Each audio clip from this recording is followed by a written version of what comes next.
@ET9 स्वदेश पर। वहां पर भी अपनी क्वेरीज हमसे शेयर कीजिए और हम कोशिश करेंगे कि आपके सवालों को हम शो में शामिल करें। और आज आपके सवालों के जवाब देने के लिए हमारे साथ हमारे खास मेहमान हेम सिक्योरिटीज की आस्था जैन और 5 पैसा के रुचित जैन।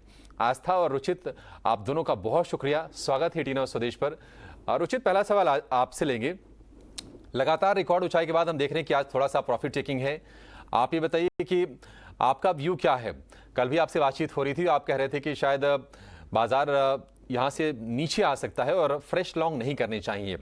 आपका व्यू क्या वो इंटैक्ट है? नीचे अगर थोड़ा सा और आए, क्या कंफर्ट आएगा, या फिर अभी बाजार को लेकर आपका बिल्कुल सेम व्यू है कि अभी थोड़ा दूर रहें लॉन्ग करने के लिए? वेरी गुड मॉर्निंग अभिषेक जी।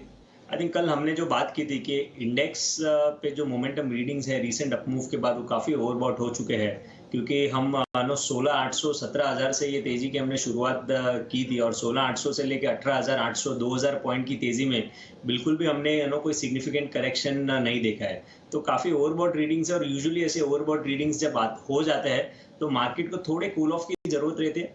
अब या तो वो टाइम वाइज करेक्टिव फेज में जा सकता है या तो फिर थोड़ा प्राइस वाइज करेक्शन की जरूरत रहती है। लेकिन जो हिसाब से मिड कैप स्पेस को हम देख रहे हैं कि मिड कैप इंडेक्स ने इतने 2000 पॉइंट की अपमूव में हाल ही में पार्टिसिपेशन, इनफैक्ट पिछले हफ्ते से ही पार्टिसिपेशन शुरुआत की है और स्टॉक स्पेसिफिक अपॉर्चुनिटी एक्टिविटीज अभी पॉजिटिव साइड टर्न हुई है। सो हमें लग रहा है कि यहाँ पे इंडेक्स थोड़ा कूल ऑफ होगा और आपको स्टॉक स्पेसिफिक अपॉर्चुनिटीज में ज्यादा बेटर रिटर्न्स मिलेंगे। आज भी आप देखेंगे कि निफ्टी 100 पॉइंट डाउन है, बैंक निफ्टी 200 पॉइंट डाउन है, but stock specific broader markets में एक अच्छे मूव्स आज भी दिख रहे हैं। सो आई थिंक कुछ समय के लिए मे बी आज और नेक्स्ट 2-3 ट्रेडिंग सेशन ऐसे ही चलता रहेगा। आपको इंडेक्स में कोई बड़े मूव्स नहीं मिलेंगे।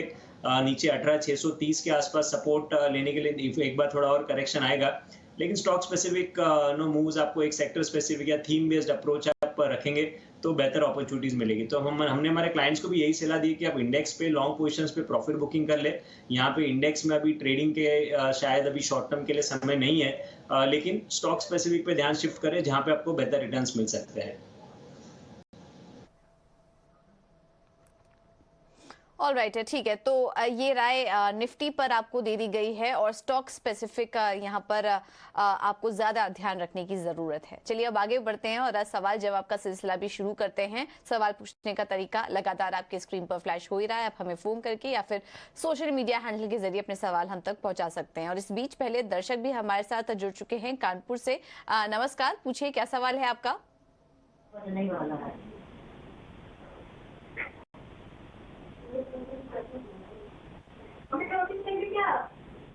सवाल पूछिए अपना।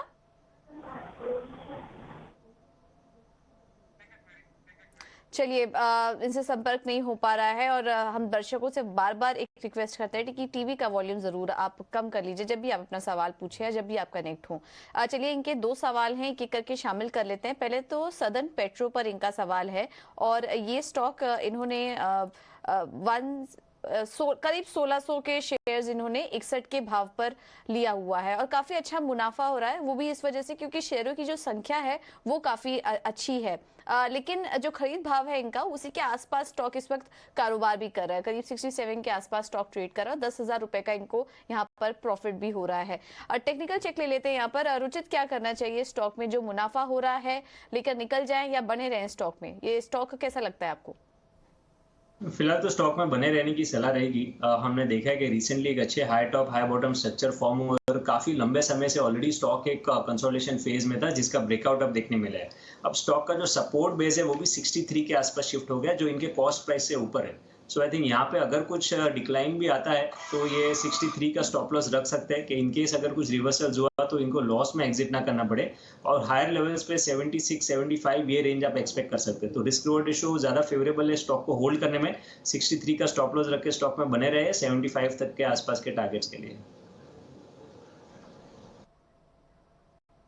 ठीक है, तो अपना मुनाफा जरूर बचाइए, 63 का स्टॉप लॉस लगाइए और बने रह सकते हैं। एक और सवाल है इनका टीवी 18 ब्रॉडकास्ट पर। 1392 शेयर्स इन्होंने 57 के भाव पर लिया, 57 के भाव पर लिया हुआ था और इनकी जो खरीद भाव था उससे नीचे इस वक्त स्टॉक कारोबार कर रहा है। नुकसान इनको काफी हो रहा है, करीब 24,000 करोड़ का नुकसान इस वक्त इनको स्टॉक में झेलना पड़ रहा है।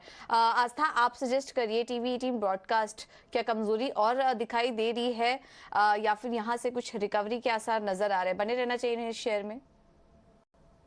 जी, बिल्कुल, यहाँ पे अभी थोड़ा-सा वीकनेस हमें और जाते हुए देखने को मिल सकती है, तो मैं इन्हें सलाह दूँगी कि चाहें तो ये एक बार पार्शियली लॉस बुक करके एग्ज़िट कर जाएँ, क्योंकि यहाँ पे ऐसा लग रहा है कि आगे जाते हुए थोड़ी वीकनेस ज़्यादा गहराएगी, तो इनका नुकसान जो है वो थोड़ा गहरा सकता है। तो मैं पार्शियल एग्ज़िट करने की सलाह दूँगी और पार्शियल होल्डिंग को कंटिन्यू करने की सलाह दूँगी।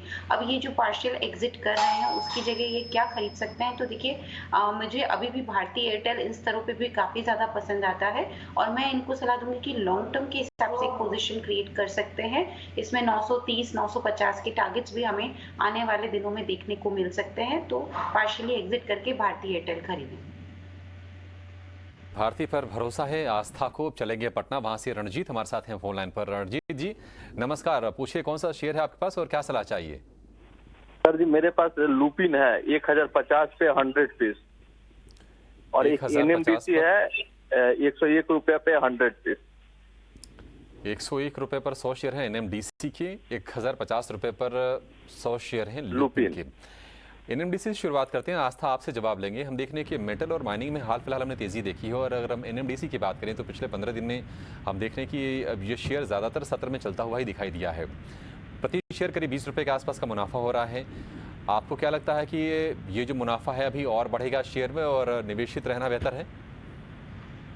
जी बिल्कुल, एनएमडीसी की यहाँ पे बात करें तो बिल्कुल आपने यहाँ पे सही बोला। हमें जिस तरह से यहाँ पे एक बार मेटल शेयर्स में तेज़ी देखने को मिली है, उसका फ़ायदा एनएमडीसी को भी यहाँ पे होता हुआ नज़र आ रहा है। मेरे हिसाब से इनको अच्छा खासा मुनाफा यहाँ पे हो रहा है, लेकिन जिस तरह से आगे जाते हुए मुझे लगता है कि ये कंपनी और भी बढ़िया परफ़ॉर्म करेगी, तो मैं तो यहाँ पे इनको अभी तो बने रहने की सलाह दूँगी।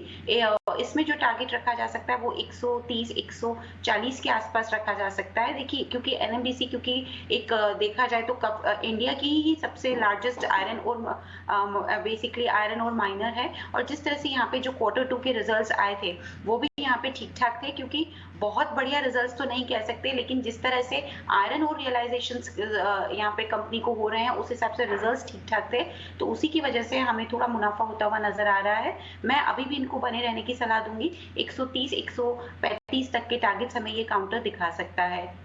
130-35 तक के लक्ष्य आ सकते हैं एनएमडीसी में, लेकिन आस्था लुपिन को लेकर आपका क्या व्यू है? हम देख रहे हैं कि 1050 की बाइंग है, लेकिन जून के निचले स्तर से अगर देखेंगे तो लुपिन करेक्ट होने के बाद 25-30% की रिकवरी आ चुकी है। लेकिन क्या आपको लगता है कि अभी भी शायद रास्ता उतना साफ नहीं है और वैल्यूएशंस थोड़े से महंगे हैं इसके?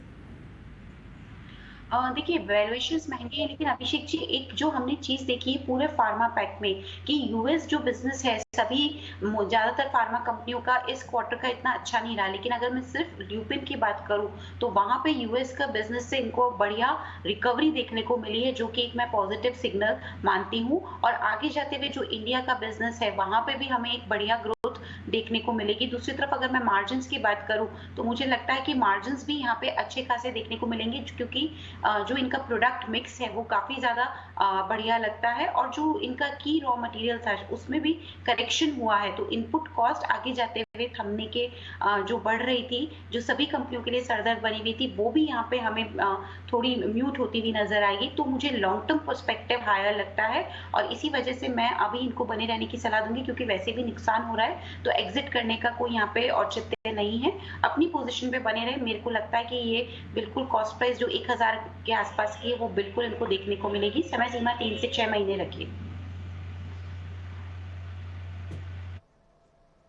ऑलराइट, ठीक है, तो 3 से 6 महीने आपको देना पड़ सकता है, थोड़ा समय दीजिए और आपको यहाँ पर फायदा मिलेगा। आप चलिए अब आगे बढ़ते हैं और कुछ और भी सवाल शामिल कर लेते हैं। ओडिशा से प्रेम कृष्णा जी हमारे साथ जुड़े हैं। प्रेम नमस्कार, पूछिए क्या सवाल है आपका?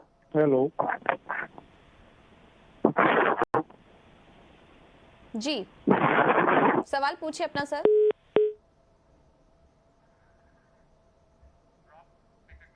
चलिए इनसे संपर्क नहीं हो पाया, लेकिन सवाल आ चुका है इनका हमारे पास, और दोनों ही ऑटो स्टॉक पर सवाल है।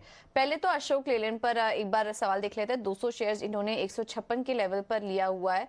ये मेरे ख्याल से थोड़े अपने ऊपरी स्तर के पास ले लिया है। हालांकि अशोक लेलैंड के जो नंबर्स आए बिक्री के वो अच्छे हैं, लेकिन स्टॉक में आज हम देख रहे हैं कि दबाव के साथ कारोबार हो रहा है। करीब करीब 2% नीचे इस वक्त स्टॉक ट्रेड कर रहा है। और हमने देखा था कि ऑटो बिक्री आने के पहले इस स्टॉक में अच्छी तेजी थी, लेकिन पिछले एक आध हफ्ते से स्टॉक में एक डाउन ट्रेंड भी देखने को मिल रहा है। क्या करना चाहिए आपका आस्था? पहले तो अशोक लेलैंड पे राय दीजिए। 156 के पास इन्होंने लिया हुआ है, करीब करीब 10 रुपए प्रति शेयर के नुकसान पर है ये इस वक्त। बने रहना चाहिए इन्हें स्टॉक में? मेरे हिसाब से देखिए बने रहना चाहिए, क्योंकि सबसे पहले मैं अगर मैक्रो फैक्टर देखूं तो इंडस्ट्री का आउटलुक काफी ज्यादा यहाँ पे स्ट्रॉन्ग बना हुआ है, क्योंकि हम पूरी ग्रोथ देख रहे हैं इंफ्रास्ट्रक्चर माइनिंग सेगमेंट में, तो वहां से डिमांड निकल के आ रही है। दूसरी तरफ देखिए तो जो रिप्लेसमेंट डिमांड है, क्योंकि जो पुराने ट्रक्स हैं या ट्रैक्टर्स हैं वो अब रिप्लेस हो रहे हैं क्योंकि एजिंग के इश्यूज आ रहे हैं, तो उसकी वजह से भी मेरे को लगता है कि कंपनी को यहाँ पे फायदा होता हुआ नजर आएगा, क्योंकि नए ट्रक्स की अब डिमांड बढ़ेगी due to the ageing of fleet. So वो भी एक पॉजिटिव फैक्टर्स है।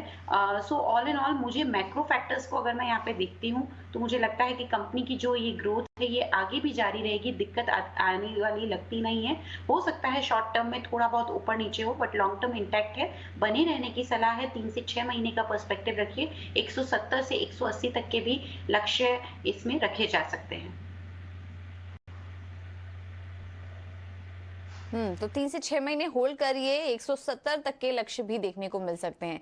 दूसरा सवाल इनका हीरो मोटोकॉर्प पर आया है। 100 शेयर्स इन्होंने 2670 के भाव पर लिया हुआ है, लेकिन यहाँ इनको मुनाफा हो रहा है। अभी इस वक्त देखिए 2800 के आसपास हीरो मोटोकॉर्प कारोबार भी कर रहा है और इन्हें भी यहाँ पर अच्छा गेन हो रहा है। नंबर्स यहाँ पर भी हीरो मोटोकॉर्प के ठीक ही आए, लेकिन हम देख रहे हैं कि ऑटो बिक्री के आंकड़ों के पहले ही ये स्टॉक्स काफी चल चुके थे। अब थोड़ी मुनाफा वसूली यहाँ पर इस वक्त देखने को मिल रही है। रुचित, आप क्या सजेस्ट करेंगे हीरो मोटोकॉर्प में? अभी तो मुनाफा है, कुछ स्टॉप लॉस सुझाएंगे इन्हें आप? आई थिंक फिलहाल तो मैं इनको इनकी पोजीशंस होल्ड करने की सलाह दूंगा, क्योंकि स्टॉक में रिसेंट जो अपमूव आया है उसमें वॉल्यूम्स भी ग्रेजुअली फिर से अब इम्प्रूव होना शुरू हुआ है। सो मे बी शॉर्ट टर्म के पर्सपेक्टिव से आप 2950 3000 के टारगेट रख सकते हैं, और मीडियम टर्म अगर होल्ड करते हैं मे बी नेक्स्ट फ्यू महीने के पर्सपेक्टिव से तो 3250 तक के टारगेट्स आप ये स्टॉक में देख सकते हैं। स्टॉक का अब जो सपोर्ट रहेगा कोई भी डिक्लाइन पे 20 EMA वो 2730 के आसपास है, तो उसके नीचे आप अपने स्टॉप लॉसेस मेंटेन करें और अपने पोजीशंस में बने रहें। तो यहाँ से रफ्तार दिखाएगा 3250 रुपए तक ये शेयर जा सकता है। लेकिन अब सवाल लेंगे पुणे से दीपक खैरा का। इनके पास हैं जोमेटो के शेयर और सवाल इनका है व्हाट्सएप के जरिए। 100 शेयर है 90 रुपए के भाव पर। आस्था, जोमेटो कल ब्लॉक डील हुई थी, अलीबाबा ने जो अपनी 3.5% की स्टेक बेची ऐसा माना जा रहा है, उसमें हमने शेयर में कल तेजी देखी थी। हालांकि 90 रुपए का भाव अभी भी काफ़ी दूर है, 68 रुपए के आसपास शेयर ट्रेड कर रहा है। लेकिन एक रिपोर्ट आई है मोतीलाल ओसवाल की, वो कह रहे हैं कि यहाँ से 30% की अपसाइड अभी देख सकते हैं शेयर में, यानी कि मौजूदा भाव से ये 90 रुपए का इनका भाव तो पार कर जाएगा मोतीलाल ओसवाल के हिसाब से। आपको क्या लग रहा है और क्या सलाह देंगी?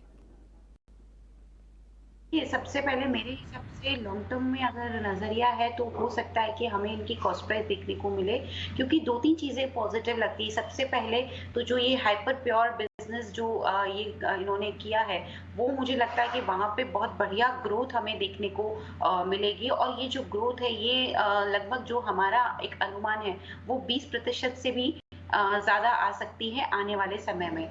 दूसरी तरफ अगर मैं ब्लिंकिट की बात करूं तो ब्लिंकिट का जो बिजनेस है वो ऑलरेडी एक अच्छी ग्रोथ दिखा चुका है, और उसने जो अभी नतीजे आए थे वहां पे भी परफॉर्मेंस जो था ब्लिंकिट का वो पॉजिटिवली सरप्राइज किया था, जब भी हमने देखा था कि जो क्वार्टर ऑन क्वार्टर में ही लगभग 18% के आसपास का इंप्रूवमेंट था जो नंबर ऑफ ऑर्डर्स मिलने चालू हुए हैं। तो मुझे लगता है कि ये जो सेगमेंट्स हैं ये बढ़िया परफॉर्म कर रहे हैं कंपनी के लिए, और आगे जाते हुए और ज्यादा पुश करेंगे कंपनी की ग्रोथ को। तो लॉन्ग टर्म में हो सकता है कॉस्ट प्राइस देखने को मिले, और एक ऑप्टिमिज्म रखते हुए इनको अगेन समय सीमा मिनिमम 3 महीने तो रखना ही है, तो उस हिसाब से ये अपनी पोजीशंस को कंटिन्यू करें। ठीक है, तो ये राय जोमेटो पर आपको दे दी गई। फिलहाल होल्ड करने की राय आपको दी जा रही है। आज 2% ऊपर स्टॉक कारोबार कर रहा है। चलिए आगे बढ़ते हैं, और व्हाट्सएप से हमें सवाल आया है गणपत लाल जी का। इनका जो सवाल है ये सिगाची इंडस्ट्रीज पर है। 1450 शेयर्स इन्होंने 497 के भाव पर लिया हुआ है और नुकसान काफी हो रहा है। इस पर देखिए स्टॉक 290 के पास कारोबार कर रहा है। करीब करीब 200 रुपए प्रति शेयर का नुकसान इन्हें हो रहा है, और इनके बाइंग प्राइस से आधा हो चुका है ये शेयर। यहाँ पर आस्था आप ही सजेस्ट करिए, सिगाची इंडस्ट्रीज का आईपीओ भी अभी हाल ही में आया, ज्यादा समय नहीं हुआ है कंपनी के आईपीओ को आए हुए। लिस्टिंग गेन्स तो काफी अच्छे आए थे, लेकिन उसके बाद देखिए ऊपरी स्तरों से लगातार यहाँ पर दबाव देखने को मिल रहा है और इनकी जो खरीदारी है वो काफी ऊपरी स्तर पर है। इस वजह से नुकसान इनको काफी झेलना पड़ रहा है। क्या सजेस्ट करेंगी, ये कंपनी कैसी लग रही है आपको और बने रहने की राय देंगी क्या? अगर नहीं तो फिर कोई और भी इनको उपाय बताइए, कुछ सुझाइए जिससे इनके नुकसान की भरपाई हो सके। देखिए मेरे हिसाब से तो बेटर है कि ये कुछ पार्शियली तो नुकसान बुक करके यहाँ से एग्जिट कर ले, क्योंकि मुझे बहुत ज़्यादा उम्मीद नहीं है इस काउंटर से।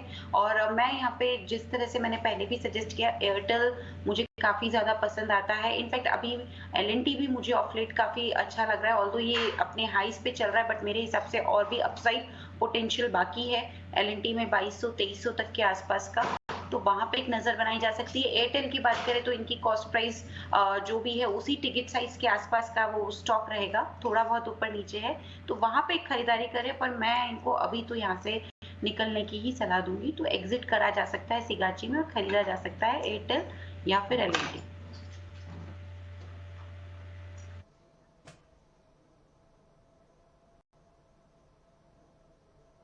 ऑलराइट, तो ये राय आपको भारती एयरटेल पर दे दी गई है। यहाँ से निकलकर आप भारती एयरटेल में नजर रख सकते हैं और पार्शियल प्रॉफिट बुक करने की राय इस वक्त आपको दी जा रही है। चलिए फिलहाल एक छोटा सा ब्रेक लेंगे, लेकिन आप बने रहिए हमारे साथ। ब्रेक के बाद कुछ और भी सवालों को शामिल करेंगे।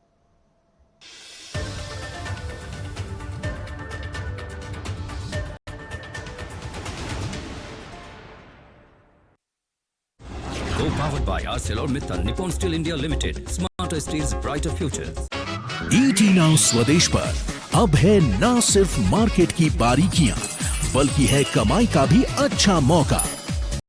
हम आपको देंगे एक शानदार आइडिया हर 5 मिनट में। टेक्निकल हो या फंडामेंटल, शॉर्ट टर्म हो या फिर लॉन्ग टर्म, अब सब कुछ मिलेगा आपको। तो देखिए हर ट्रेडिंग डे सुबह 8 बजे से शाम 4, सिर्फ वो भी मुझे ठीक लगता है। दूसरा, इनका कस्टमर जो यहाँ पे नंबर है वो भी अभी धीरे धीरे बढ़ रहा है, और जो बैंक यहाँ पे जो गाइडेंस दे रहा है, सबसे इंपॉर्टेंट पैरामीटर तो वो है, वो अच्छी खासी गाइडेंस निकल के आ रही है।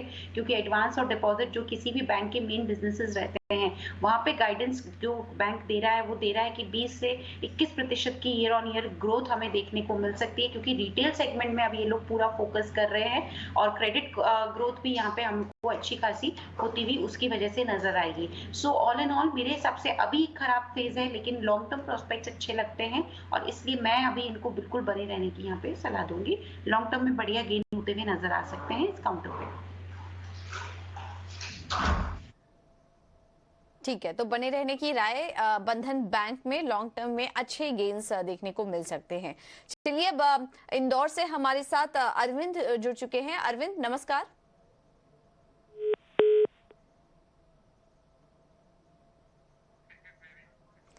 चलिए उनसे भी संपर्क नहीं हो पा रहा है, लेकिन उनका सवाल है हमारे पास। श्री रेणुका के शेयर्स हैं, 1000 शेयर्स इन्होंने 67 के भाव पर लिया हुआ था, और यहाँ पर भी हम जैसा देख पा रहे हैं काफी ऊपरी स्तर पर है। 68.75 तो स्टॉक का 52 वीक हाई ही है, और उसी के पास इन्होंने देखिए यहाँ पर एंट्री कर ली थी, उसके बाद से वो लेवल्स नजर नहीं आए। रुचित क्या सजेस्ट करेंगे? नुकसान इनको काफी हो रहा है इस शेयर में, कुछ आसार नजर आ रहे हैं आपको चार्ट्स पर रिकवरी के, या फिर निकल जाने की राय देंगे श्री रेणुका से? आई थिंक ओवरऑल देखेंगे तो शुगर स्पेस ने रिसेंटली काफी अच्छा प्राइस वॉल्यूम एक्शन दिखा है, तो शायद ये, क्योंकि अगर सेक्टर मोमेंटम में अगर रहता है आगे चल के, तो ये स्टॉक में उनको एक बार 63-64 के आसपास निकलने का मौका मिल सकता है। तो करंटली मैं उनको सलाह दूंगा कि फिलहाल होल्ड करें, 53 के नीचे स्टॉप लॉस रखे, और 64-65 के आसपास आता है तो वहां पे एक बार फिर एग्जिट कर सकते हैं। और अगर वो mid to long term perspective से शुगर स्पेस में बने रहना चाहते हैं, तो compare to Shri Renuka I think Balrampur Chini को ज्यादा प्रेफरेंस देना चाहिए, और वहां पे फिर इनके पोर्टफोलियो में अगर लॉन्ग टर्म के लिए रखना है तो बलरामपुर चीनी को बाय करें। बलरामपुर चीनी में बने रहने की सलाह है। लेकिन आगे जो शेयर हम डिस्कस करेंगे वो है हडको का और रिलायंस का। आप बने रहे हमारे साथ, लेकिन फिलहाल आपके लिए लेकर आएंगे कमोडिटी की ABCD।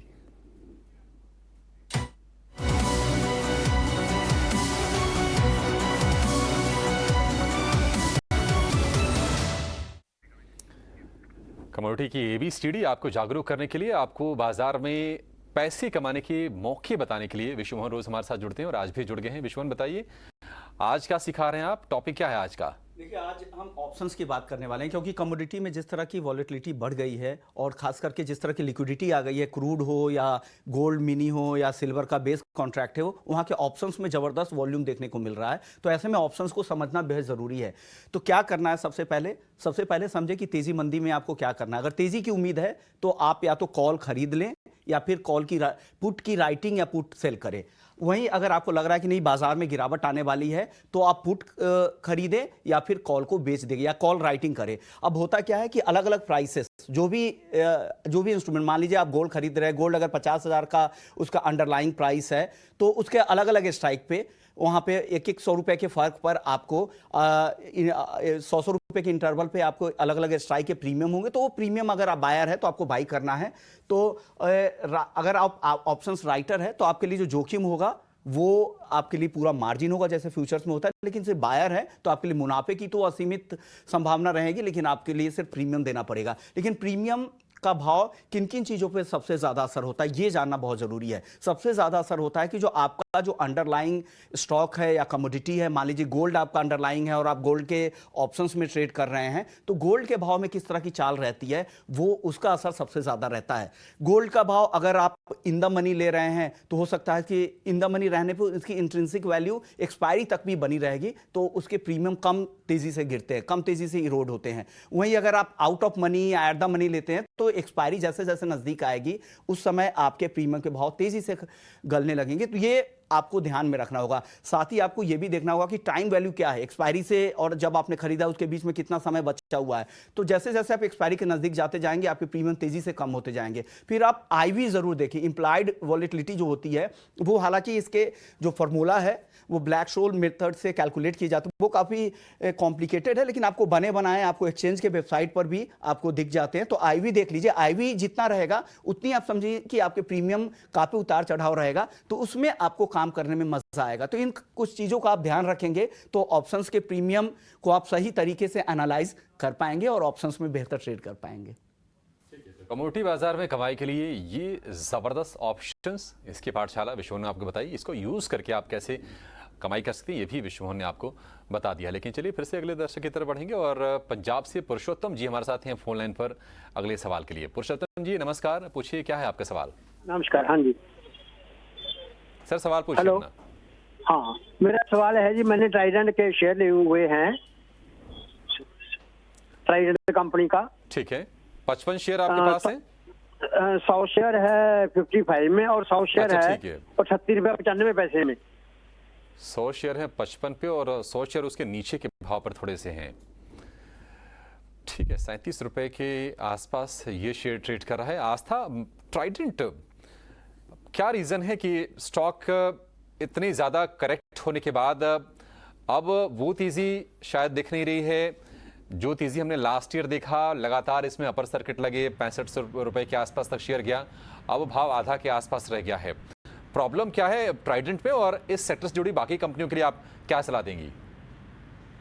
देखिए, ट्राइडेंट के लिए जो प्रॉब्लम मुझे समझ में आती है वो ये है कि मार्जिन्स थोड़े से प्रेशर में हैं, क्योंकि जो डिमांड है बेसिकली जो यूएस से जो डिमांड है वो इतनी सॉलिड नहीं है और उसकी वजह से यहाँ पे मार्जिन्स भी हमें प्रेशर में देखने को मिले हैं और उसकी वजह से ट्राइडेंट जो एक समय पे इतना अच्छा ये ट्रेड करता था, अभी थोड़ा सा यहाँ पे वीकनेस बनी हुई है। ऑल इन ऑल मेरे हिसाब से आगे जाते हुए ये हो सकता है कि यहाँ अगर डिमांड सिनेरियो ठीक होता है तो कंपनी को फायदा हो, पर एक ये लॉन्ग टर्म बेट के तौर पे ही इसको रखना चाहिए। शॉर्ट टर्म में मुझे नहीं लगता कि बहुत बड़ी तेजी इस काउंटर पे आएगी। तो अगर अब यहाँ पे पर्सपेक्टिव की बात है, 3 महीने 6 महीने का इतना लंबा होराइजन है तो बने रहिए और अपनी पोजीशन को होल्ड करिए। तो लंबा होराइजन रखते हुए ही इसे होल्ड करने की सलाह है। शॉर्ट टर्म में वॉलेटिलिटी बनी रहेगी। तो शॉर्ट टर्म में वॉलेटाइल रहेगा ये स्टॉक। लॉन्ग टर्म के लिए जब डिमांड में सुधार होगा तो स्टॉक में भी तेजी दिखेगी। आज भी देखिए हालांकि 4.5% ऊपर स्टॉक कारोबार भी कर रहा है। चलिए अब आगे बढ़ते हैं और व्हाट्सएप के जरिए हमें सवाल आया है हर्ष का। इनके पास रिलायंस इंडस्ट्रीज का शेयर है, 5 शेयर इन्होंने 2236 के लेवल्स पर लिए हुए हैं। खैर लॉन्ग टर्म में तो रिलायंस में तो कोई सवाल ही नहीं उठता, लेकिन अगर ट्रेडिंग के लिहाज से किसी ने रुचि लिया हो इस शेयर में, और अभी देखिए इनको हल्का मुनाफा भी हो रहा है, क्या करना चाहिए रिलायंस में? होल्ड करने की सलाह रहेगी। हमने रिसेंटली स्टॉक पे जो इसका रेजिस्टेंस था 2600 के आसपास, उसके ऊपर ब्रेकआउट देखा और ब्रेकआउट के बाद वॉल्यूम्स भी काफ़ी अच्छे हुए थे। तो यूजुअली एक लीडरशिप जनरली हम देखते हैं कि जब मार्केट का अपट्रेंड रहता है तो स्टॉक में अच्छी काफ़ी बार लीडरशिप रहती है। और शॉर्ट टर्म पर्सपेक्टिव से जो प्रीवियस स्विंग हाइज आ रहे हैं वो 2800 से 2840 के रेंज में आ रहे हैं। तो एटलीस्ट वो टारगेट प्रोजेक्शंस रख के अपने एग्जिस्टिंग पोजिशंस में बने रहे। ठीक है, आरआईएल को लेकर ये भी आगे हम सवाल लेंगे। बंगलुरु से मधु जी हमारे साथ जुड़ गए हैं। मधु नमस्कार, पूछिए क्या जानना है आपको? सर मुझे IRFC के बारे में जानना है। मेरा 26 पे है 1175 शेयर, तो इसको क्या करना है? दूसरा हटको पे है, हटको मेरा 53 या 54 की बाइंग है, 400 शेयर पड़े। 53 के भाव की बाइंग है और 53 रुपए पर ये शेयर ट्रेड कर रहा है। बिल्कुल कॉस्ट टू कॉस्ट अभी दिख रहा है। हालांकि अगर हम देखेंगे तो ये शेयर 30 रुपए के आसपास तक गया था, वहां से फिर से रिकवरी करके ये 53 रुपए के भाव के पास अभी आया है। नतीजे ठीक ठाक रहे थे हडको की। आस्था इस पर क्या भी होगा आपका? देखिए हडको की बात करें तो एक सेफ ये लगता है इन्वेस्टमेंट, क्योंकि बेसिकली ये एक तो पब्लिक सेक्टर एंटरप्राइज है, दूसरी तरफ ये जो लोन देते हैं वो भी स्टेट गवर्नमेंट एंटिटीज को देते हैं, तो वहाँ पे रिस्क कम है क्योंकि सारी गारंटी तो स्टेट गवर्नमेंट की आती है। तो इनका मेन काम यही है कि लोन देना। तो बहुत बड़े बड़े रिटर्न्स नहीं मिलते हैं, लेकिन एक ये सेफ मुझे लगता है, और एक ये बहुत नॉर्मलाइज रिटर्न देता हुआ नजर आएगा। तो लो क्रेडिट रिस्क है और स्टेबल एसेट क्वालिटी रहती है, क्योंकि गवर्नमेंट एंटिटीज है तो वहाँ पे कुछ भी प्रॉब्लम होने का आसार कम है। सो ऑल इन ऑल मेरे हिसाब से एक डिसेंट इन्वेस्टमेंट है, कंटिन्यू किया जा सकता है। कैपिटल एडिक्वेसी रेशियो भी हडको का मुझे काफी अच्छा लगता है, तो वहाँ तो मैं एटलीस्ट बने रहने की ही सलाह दूंगी। ठीक है, हडको में बने रहने की सलाह है। लेकिन दूसरा शेयर है IRFC, 1175 शेयर है 26 रुपए के भाव पर, और IRFC का शेयर अब है 34 रुपए 40 पैसे के आसपास। वैसे बहुत बड़ा आपको नहीं दिखेगा, लेकिन IRFC के लिए बड़ा इसलिए कहा जाएगा क्योंकि ये शेयर हिलता नहीं था, और हम देख रहे हैं कि IRFC, RVNL, कुछ रियल एस्टेट स्टॉक्स में अच्छा मोमेंटम है। रुचित, अगर हम फंडामेंटली बात करें तो सस्ता स्टॉक है, सरकारी स्टॉक है, चल रहा है, मोनोपोली बिजनेस भी है। लेकिन आप चार्ट्स देख के बताइए, क्योंकि हमने 20 रुपए से लेके 37-38 रुपए तक की एक तरफा चाल देखी थी और अब थोड़े कंसोलिडेशन वाले फेज में है। तेजी आपको लगता है कि और आएगी, या फिर अब प्रॉफिट जो भी मिल रहा है वो बांध के निकल जाए यहां से? यानी क्लियरली लास्ट 3-4 महीने में जो ये स्पेशली रेलवे PSUs में जो मूव आया है, उससे क्लियर लगता है कि स्टॉक में अभी एक नई तेजी की शुरुआत हुई है, और जो लंबे समय का कंसोलिडेशन था वो कहीं ना कहीं पूरा हुआ है। सो मुझे लग रहा है कि शॉर्ट टर्म में जब ऐसे ओवरबॉट रीडिंग्स होंगे तो कुछ समय के लिए आपको कंसोलिडेशन में जाएगा, लेकिन वो फिर से अपने इसका जो अपट्रेंड है वो आगे चल के और कंटिन्यू रहेगा। सो मेरे हिसाब से इनका बाइंग लेवल्स भी अच्छा ही है और मार्जिन ऑफ सेफ्टी भी है करंट लेवल्स पे, क्योंकि जो सपोर्ट है अब वो 29-30 के आसपास पोजिशनल सपोर्ट शिफ्ट हो चुके हैं। तो अपने पोजिशंस में बने रहे और आगे चल के जब तक ये स्ट्रक्चर चेंज नहीं हो जाता है फिर से, तब तक आई थिंक इनको प्रॉफिट बुकिंग फिलहाल करने का नहीं सोचना चाहिए। टारगेट वाइज अगर मैं रेसिप्रोकल रिट्रेसमेंट्स के हिसाब से देखूं तो मे बी 38-40 रुपीज का रेंज एटलीस्ट वो एक्सपेक्ट कर सकते हैं, जहां पे एक बार फिर से रिव्यू ले लें। ठीक है, तो 38-40 के लेवल्स आपको फिर से देखने को मिल सकते हैं। उस लेवल पर आप रिव्यू कर लीजिए, और हुडको में भी आपको राय दे दी गई है। चलिए अब आगे बढ़ते हैं और एक और स्टॉक पर फोकस करते हैं, वो है रेमंड। रेमंड में आज हम देख रहे हैं कि शानदार तेजी देखने को मिल रही है। अब इसके पीछे की वजह क्या है, आगे के लिए क्या ट्रिगर्स हैं कंपनी के लिए, एक बार ये समझ लेते हैं। और डिटेल एनालिसिस लेकर हमारे साथ वामाक्षी जुड़ चुकी हैं। वामाक्षी, बताइए रेमंड में तेजी के पीछे की वजह क्या है? जी बिल्कुल, रेमंड में हम देख रहे हैं आज काफ़ी अच्छी तेज़ी नज़र आ रही है। इनफैक्ट अगर हम स्टॉक प्राइस एक्शन की बात करें तो पिछले 3 महीने में करीब 40% से अधिक हमने तेज़ी देखी है ये स्टॉक में। इनफैक्ट अगर हम देखें ये साल में स्टॉक दुगना हो चुका है, 120% की तेज़ी यहाँ पर नज़र आई है। तो आइए जानते हैं रेमंड की रौनक की क्या वजह है। घरेलू कारोबार की बात करें तो यहाँ पर ज़ोरदार मांग नज़र आ रही है। US, UK और यूरोप में भी की जो ऑर्डर बुक है वो भी काफ़ी मजबूत है।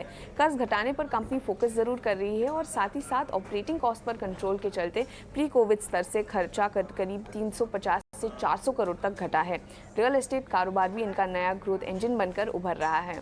इसके अलावा अगर हम देखें मैनेजमेंट की तरफ से काफ़ी बुलिश कमेंट्री नज़र आ रही है। उनका कहना है कि FY23 रेमंड के लिए एक रिकॉर्ड ईयर हो सकता है। रिकवरी मोड से अब कंपनी ग्रोथ मोड में आ चुकी है और शादियों के सीज़न में कंपनी के प्रोडक्ट्स के लिए काफ़ी मजबूत मांग नज़र आ रही है। वो अपना एथनिक्स का जो कारोबार है उसकी फुटप्रिंट भी बढ़ा रहे हैं। 35 से 40 स्टोर्स वो ऐड करना चाह रहे हैं मार्च 2023 तक। इसके अलावा अगर हम एक्सपोर्ट फ्रंट पर देखें तो मैक्रो कंसर्न्स के बावजूद मैनेजमेंट का कहना है कि Q4 तक वो कम्प्लीटली बुकड आउट है और मौजूदा ऑर्डर्स में कोई भी कैंसिलेशन या डेफरमेंट नहीं नज़र आ रहा है। रियल एस्टेट का कारोबार भी काफ़ी पॉजिटिव है, उनके लिए काफ़ी पॉजिटिव आउटलुक दिया है। करंटली 11% कंट्रीब्यूट करता है और आगे चलते हुए करीब 20 से 25% तक कंट्रीब्यूट कर सकता है टॉप लाइन को, ऐसा मैनेजमेंट का कहना है। तो ओवरऑल FY23 को लेकर काफ़ी पॉजिटिव आउटलुक और इसी के चलते हम देख रहे हैं कि रेमंड में आज शानदार तेज़ी नज़र आ रही है। बिल्कुल, अब 12% की तेजी रेमंड में देखने को मिल रही है। आज रियल एस्टेट कारोबार का जो योगदान है वो 11% से बढ़कर 20 से 25% होगा और इसके अलावा जो शादियों का सीजन चल रहा है उससे भी कंपनी के लिए मजबूत मांग की बात की जा रही है। अभी तक कोई कैंसिलेशन भी नहीं हो रहे हैं। उस वजह से देखिए सुबह से एक तेजी थी और अब अपने दिन के ऊपरी स्तर पर स्टॉक कारोबार कर रहा है। आस्था, आपसे राय लेना चाहेंगे, कैसी लग रही है आपको ये कंपनी और ये जो आज तेजी आई है आगे के आउटलुक को देखते हुए, क्या भी इन स्तरों पर फ्रेश एंट्री की राय देंगी? देखिए, तेजी आने का एक कारण ये भी है कि जो इस बार के नतीजे थे, बेहतरीन नतीजे कंपनी ने यहाँ पे दिखाए थे और काफी सॉलिड ग्रोथ थी, ना सिर्फ ईयर ऑन ईयर बल्कि क्वार्टर ऑन क्वार्टर बेसिस पे भी। ये मैं प्रॉफिटेबिलिटी की बात कर रही हूँ। दूसरी तरफ आपने बिल्कुल सही कहा, शादियों का सीजन है, काफी ज्यादा डिमांड हमें देखने को मिल रही है और मेरे हिसाब से ये कंपनी की जो फाइनेंशियल्स को बूस्टअप करेगी गोइंग फॉरवर्ड भी। तो मेरे हिसाब से अभी तो एंट्री ना करें। 12% बहुत बड़ा एक लेवल होता है जो कि तेज हो चुका है ऑलरेडी, लेकिन थोड़ा सा डिप आए तो वहां पे वापस से खरीदारी करने की मैं सलाह दूंगी। हाल फिलहाल में वेट एंड वॉच करें। गिरावट पर खरीदारी करने की आपको सलाह दे रही हैं। आज स्टॉक बहुत ज़्यादा भाग चुका है और जितने भी पैरामीटर्स हैं ग्रोथ के लिए सभी पर कंपनी की कमेंट्री भी मजबूत है और जो आंकड़े आ रहे हैं वो भी मजबूत है। आय जो है लगातार 4 तिमाही से नए रिकॉर्ड्स छू रही है और रियल एस्टेट कारोबार से कंपनी को सहारा मिल रहा है। 12-13% की ज़बरदस्त उछाल रेमंड के शेयर में। लेकिन आज यूनिपार्ट इंडिया के IPO का आज है आखिरी दिन और अब तक जो सब्सक्रिप्शन है वो करीब करीब 2.5 गुने शेयरों के लिए आ चुके हैं। लेकिन अगर आपने पैसे अभी तक नहीं लगाए हैं या फिर विचार कर रहे हैं तो मौका आपके पास अभी है। हमारे पास आस्था जुड़ी हुई हैं जो IPO मार्केट को, प्राइमरी मार्केट को बहुत नज़दीक से ट्रैक करती हैं, आपको व्यू देंगी। आस्था 2.5 गुने के आसपास का सब्सक्रिप्शन आ गया है। इशू साइज भी ठीक ठाक ही है, 835 करोड़ रुपए के आसपास का। आपका क्या व्यू है, इसमें पैसे लगाने हैं या फिर नहीं लगाने हैं? देखिए, हम लोग सब्सक्राइब की रेटिंग दे रहे हैं लिस्टिंग गेन के लिए और लॉन्ग टर्म के लिए। हो सकता है लिस्टिंग गेन बहुत बड़े ना हो, तो एकदम नॉमिनल लिस्टिंग गेन का विचार है तो रखिए और अगर लॉन्ग टर्म का भी विचार है तो भी इसमें लगाया जा सकता है। अब अगर मैं कंपनी के फंडामेंटल्स की बात करूं तो कंपनी एक तरह से ग्लोबल मैन्युफैक्चरर है इंजीनियरिंग सॉल्यूशंस और सिस्टम्स का, और उसके अलावा वो हिचेस मतलब इनका एक जो प्रोडक्ट है वो है 3PL 3 पॉइंट लिंकेज। तो वो काम आता है, एक हिच होता है जो कि ज्वाइंट करता है किसी भी इंडस्ट्रियल ट्रैक्टर या ट्रक को उससे प्लो के साथ। तो उस तरह के हिचेस ये बनाते हैं और इनका ग्लोबल लेवल पे काम है क्योंकि उस प्रोडक्ट में इनका मार्केट शेयर 16% का है। दूसरा, और ये प्रिसिशन मशीन कंपोनेंट्स भी बनाते हैं जो बाकी की इंडस्ट्रियल मशीनरी के काम में आते हैं, छोटे मोटे पार्ट्स, उसमें भी इनका मार्केट शेयर 5 से 6% है। कंपनी का क्लाइंटेल काफी स्ट्रॉन्ग है और इस तरह की कंपनियों के लिए जरूरी है कि इनका कस्टमर बेस इनके साथ कितने सालों से जुड़ा हुआ है। तो बड़े बड़े ग्लोबल कंपनियों के नाम है, ऑटोमोबाइल नाम, बड़े बड़े यनमार इनके साथ जुड़ा हुआ है, टेफे इनके साथ जुड़ा हुआ है। तो और 10-10 साल से ये जुड़े हुई कंपनियां हैं। मुझे कंपनी पसंद आती है, फाइनेंशियल पैरामीटर्स पे भी काफी ज्यादा सॉलिड है, वैल्यूएशन भी ठीक ठाक है। भारत फोर्ज, बालकृष्ण इंडस्ट्री, रामकृष्ण फोर्जिंग्स इनके पेयर्स हैं, उनके हिसाब से अगर मैं कंपेयर करूं तो वैल्यूएशन भी ठीक ठाक है। एक ही नेगेटिव लगता है, कंप्लीट ऑफर फॉर सेल है और यहाँ पे एग्जिट हो रहे हैं सेलिंग शेयर होल्डर्स, वो एक थोड़ा सा नेगेटिव पॉइंट हो सकता है। बाकी ओवरऑल ठीक है। तो बहुत ही बड़े लिस्टिंग गेन की उम्मीद ना करते हुए नॉमिनल लिस्टिंग गेन और लॉन्ग टर्म गेन के लिए सब्सक्राइब करने की रिकमेंडेशन है यूनिपार्ट्स इंडिया के IPO को। 15-20% का लिस्टिंग गेन मिल जाएगा? 15-20% तो थोड़ा ज्यादा होता है मेरे हिसाब से। 10% तक का मिल सकता है। अभी ये आंकना थोड़ा सा मुश्किल है, लेकिन फिर भी मेरे हिसाब से एक नॉमिनल लिस्टिंग गेन मिनिमम 5 से 10% की उम्मीद। ठीक है, ज़्यादा उम्मीद मत लगाइए क्योंकि पूरी तरह से ये ओएफएस से यानी कि जो मौजूदा निवेशक हैं वो अपनी हिस्सेदारी बेचकर कंपनी से निकलेंगे और उसके चलते ही ये आईपीओ ये लाया जा रहा है 850 करोड़ रुपए के आसपास का। लेकिन लॉन्ग टर्म के प्रॉस्पेक्ट्स अच्छे हैं और जो पेयर्स हैं उन कंपनियों की ग्रोथ अच्छी है, तो उम्मीद ये करनी चाहिए कि इस कंपनी के लिए भी आगे का जो भविष्य होगा वो ठीक ठाक होगा। तो आस्था पूरी तरह से इंसाइक्लोपीडिया की तरह आपको सारे के सारे डिटेल यूनिपार्ट्स इंडिया के आईपीओ से जुड़े, इसमें पैसे लगाने या नहीं लगाने हैं और आगे ग्रोथ के प्रॉस्पेक्ट्स कैसे होंगे, किस तरह का भविष्य होगा कंपनी का, उस पर भी आपको गाइडेंस मिल गई है। उज्जैन से दुर्गेश का सवाल लेंगे, व्हाट्सएप के जरिए है, इनके पास है एल&टी फाइनेंस होल्डिंग के 1000 शेयर हैं 80 रुपए के भाव पर। इस पर रुचित आपसे व्यू चाहेंगे। एल&टी फाइनेंस होल्डिंग हमने देखा था कि निचले स्तरों से तो इसमें तेजी आई थी, लेकिन फिर वो कहीं ना कहीं जाके स्टॉक फंस गया। 90 रुपए के आसपास ये जरूर अभी ट्रेड कर रहा है, 10 रुपए के आसपास का मुनाफा प्रति शेयर अगर बात करें तो। एक बार जोड़ लेते हैं जरा दुर्गेश को, हमारे साथ फोन लाइन पर भी जुड़ गए हैं। दुर्गेश, आपने कब खरीदारी की थी और कितना समय दे सकते हैं आप इसको? सर, मेरा आपसे 2 सवाल और दूसरे भी थे। पहला, आपने जैसे मुझसे पूछा कि इसमें कितनी खरीदारी में इसमें लॉन्ग टर्म भी इसमें बना रह सकता हूँ, ठीक है ना। और एक दूसरा सवाल मेरा ये था सर कि मेरे पास एक पीएनबी के 48 रुपए के शेयर 1000 रुपए के आसपास। ये लगता है कि आपके हाल फिलहाल की खरीद है पीएनबी के? हाँ, और दूसरी चीज, एक दूसरा सवाल ये था सर कि मुझे लो कॉस्ट के शेयर खरीदना है, तो उसमें मुझे कौन सी कंपनी के खरीदना चाहिए और अगर यदि उसका हाई रेट आता है तो कितने समय में आता है, और अगर यदि लो में है तो मुझे कितने लो में उसको खरीदना चाहिए, उसमें समय कितना रहेगा हाई तक जाने का, थोड़ा सा मुझे गाइडेंस। ऐसे ही कोई शेयर जानना चाहते हैं या फिर आपके फोकस में कोई शेयर है जिस पर आप ओपिनियन चाहते हैं?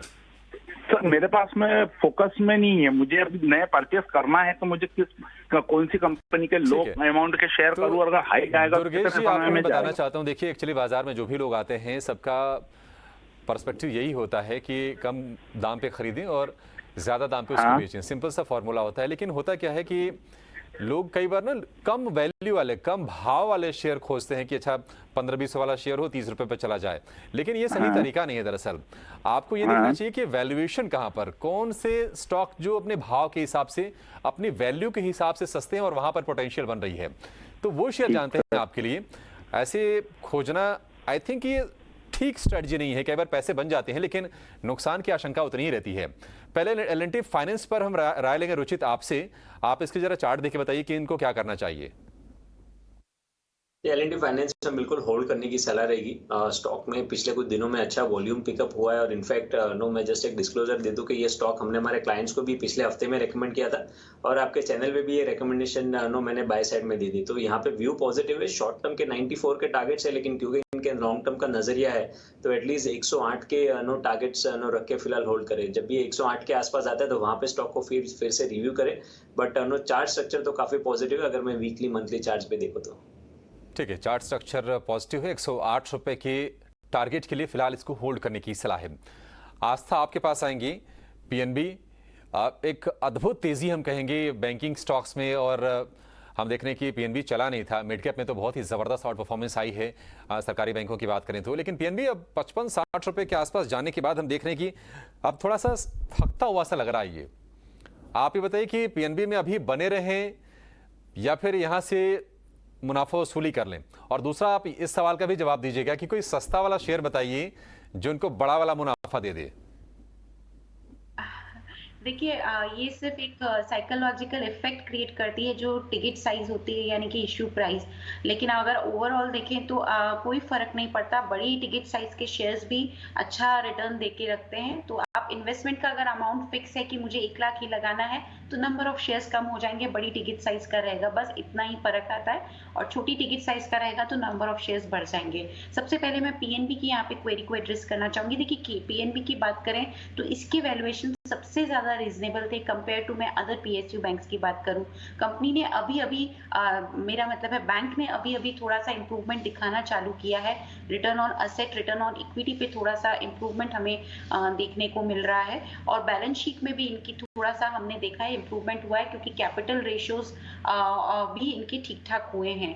मेरे हिसाब से ये आप बिल्कुल सही बोल रहे हैं कि थोड़ा थकावट लग रही है, थोड़ा हो सकता है कि नीचे की साइड आए, लेकिन मेरा अल्टीमेट टारगेट अभी भी इसमें 65 से 70 के बीच में है। टू बी वेरी प्रिसाइज 65 तक का लेवल मुझे लगता है ये काउंटर दिखा सकता है, तो बने रहिए। नीचे आता है तो घबराने की बात नहीं है। मेरे हिसाब से थोड़ा सा नीचे आएगा और उसके बाद ये वापस से अपनी चाल पकड़ने लगेगा, तो 65 तक ये काउंटर जा सकता है PNB। दूसरी तरफ यहाँ पे इन्होंने लो टिकट साइज की फिर भी बात की है, तो लेमन ट्री होटल अच्छा लगता है, लेकिन ये 100 के अंदर का शेयर है, वहां पे एक बार देखा जा सकता है। कोई भी गिरावट आती है तो लेमन ट्री होटल में मैं खरीदारी करने की सलाह दूंगी, क्योंकि पॉजिटिव पॉइंट है कि एक टर्न अराउंड केस है। क्यू ऑन क्यू और ईयर ऑन ईयर दोनों बेसिस पे इसमें प्रॉफिट्स में टर्न अराउंड हुआ है। सो लेमन ट्री को देखा जा सकता है 100 रुपए के अंदर के शेयर में, अगर मैं बात करूँ तो। ठीक है, लेमन ट्री में पैसे लगाने की सलाह है। तो दुर्गेश जी, आपके लिए पूरी की पूरी कंप्लीट हमने प्लानिंग आपके स्टॉक्स की, पोर्टफोलियो की कर दी है, और आई थिंक ये आप सेटिस्फाइड होंगे आस्था के जवाब से। समय भी हो गया है इस शो को यहीं पर अब समाप्त करने का। आस्था जी, रुचित जी, आप दोनों का बहुत शुक्रिया, हमारे साथ आप जुड़े और हमारे तमाम दर्शकों के सवालों का जवाब आपने दिया, और बाजार को लेकर भी आप अपने ओपिनियंस आपने साझा किए। बहुत शुक्रिया आपका। आज शो को समेटने से पहले एक बार बताते हैं कि बाजार का हाल क्या है। निफ्टी में ज़्यादा परिवर्तन नहीं है, 18,700 के आसपास एक दायरे में घूम रहा है। सेंसेक्स देख रहे हैं कि अब 400 अंक नीचे था, उसके आसपास से टिका है। निफ्टी बैंक में भी कमजोरी है, हालांकि ब्रॉडर मार्केट्स में उतनी कमजोरी नहीं है। एडवांस डिक्लाइन रेशियो अभी भी तेजी खिलाड़ियों के पक्ष में है। 1233 शेयर NSE के हरे निशान में है, और उसके मुकाबले 769 शेयर हैं लाल निशान में। तो फ्रंटलाइनर में तेजी आई थी, लगातार 8 दिन इंडेक्स चढ़ा था, तो आज प्रॉफिट टेकिंग आना वहां पर लाजमी है। एनर्जी शेयर थोड़ा सा बाजार को सपोर्ट देने का काम कर रहे हैं। चलिए, शो को यहीं पर समाप्त करेंगे। मुझे और पूजा को फिलहाल दीजिए इजाजत। एक छोटे से ब्रेक के बाद विश्वमोहन लेकर आएंगे मुनाफे की मंडी। नमस्कार।